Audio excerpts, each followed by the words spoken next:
19th chapter of this series. The month of March was similar to the previous month, but it lacks the highlight that we had the previous to be acceptably happy. The first match of the month was against Athletic, and it went like the first match of the league against them. We got ahead with a goal from a corner by Josef Baffo, but eventually they came back, turning into a more offensive match that we barely were able to resist. I didn't use the 4-3-3 but the 4-5-1 as in the first leg of the league. That this time didn't go as well, as they got the upper hand during all the match after we got our goal. Next, against Granada, we managed to get a draw, which is not bad considering where Granada is in the table. We got more shots than them and more possession, which is good, but our game wasn't very good despite all of that. We never really threatened their goal except for the two times we had shots on target. But in the other hand, we kept them from creating anything good in our end, so it was an even game that ended with a just draw. Next, against Celta de Vigo, it was the worst match of the month and one of the worst of the season. I forgot that Michalis Ifakis had come out from injury and kept Ivan Cuellar at the goal instead of the Greek. May have something to do with the result, but I don't think that was much to do by Cuellar, so probably with Sifakis nothing would have changed. The main feature is obviously something that the goalkeeper has little to do with, as we never really managed to break the defensive system by Celta de Vigo. We saw a team that is in the relegation places dominate the match against us. Not happy at all with this. They got their goal and immediately the players started to get anxious, angry, and didn't recover from that blow. It followed a woeful game against Real Madrid.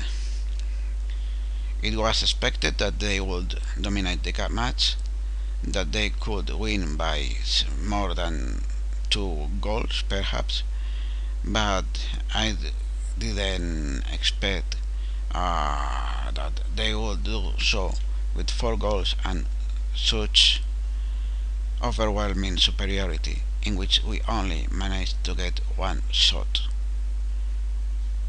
That is a very poor performance despite being a very superior team that we were facing. Maybe we paid that for this match instead of preparing for defensive movement and positioning. I decided to try to focus the match preparation on attacking set pieces. The goals came out from poor defending by the back 4 players. Then came the match against Betis, who are not as easy on paper that it should have been Celta, and we again failed to create anything. Decreasing the mentality of the midfielder ball winning midfielder one, it was not working, increasing the mentality of the attacking midfielder to increase the gap between the lines to be exploited didn't work either. And the team was too wide apart never with easy passes, and I couldn't solve the issues that we were having tactically. And to top it off, Betis kept on using a heavy tackling and were constantly disrupting our play with that. It was lucky that we had no long injuries from this match. So a few players got knocks here and there, and they got a player sent off, but it was too late to be of effect. So for the last match against Getafe, who were expected to use a white 4-2-3-1, I decided to make one more change of tactics, and I brought in the 4-3-3 and tweaked it, uh, taking back one midfielder and striker.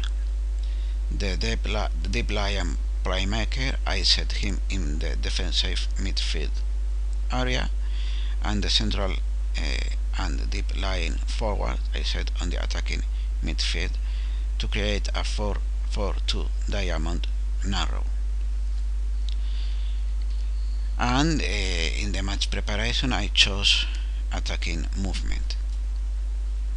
The tactical changes and the preparation paid off with a very good performance, in which we finally managed to get chances created with a good deal of shots on target and some good passing and dribbling around their defense.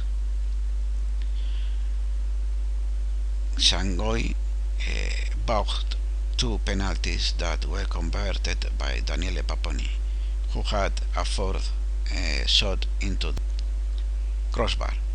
Had only a hat trick, which is good finally to get a striker that gets the balls into the net. That brings us to the 11th position, failing to get through those defeats and draws to miss the chance to be in the top half of the table, around 8th or 9th positions. With 38 points, we're just 4 points shy of being safe if the relegation stays at the same points than the previous season. So this season it seems the relegation is going to be at a lower point even, so I think we are pretty much saved from relegation already. Also, losing and drawing those matches has brought us back in the distance to the 6th place, and we're 13 points of them with 7 games to play. 21 points in play, and we need to recover at least 13 points, which looks like definitely we will not have any European competition for the next year. Therefore, this would be a point at which I could stop this save, but I think I won't do that, and I will finish the season and see where we end. But instead of the weekly updates, the free days, I will play the next games more or less fast and update the videos as soon as I have them done. After the season is done, there will be one extra video with a little explanation of the tactics, how they have reached their final saves. In the team statistics, we are only on the top 5 in the penalties category, in none of the other kind of set pieces goals. in the league individual statistics, there's nobody anymore among the top 5 anything. Some very good average ratings for the whole season that I don't see very frequently in my teams. I make it my teams high in the table of their divisions, so not so much in this version of FM. But even when I win leagues, my most rated player usually is around 7/10, 7/20, and the second is between 7 and 7/20, and the rest are around there, just a few above 7. With more or less half the season, John Boy is already in the top of the interception chart, followed by Ivan Hernandez and Joseph Buff. And then Manolev, the right back. This is good. Tackles attempt, left back, midfielder, right back, midfielder. There is the first center back.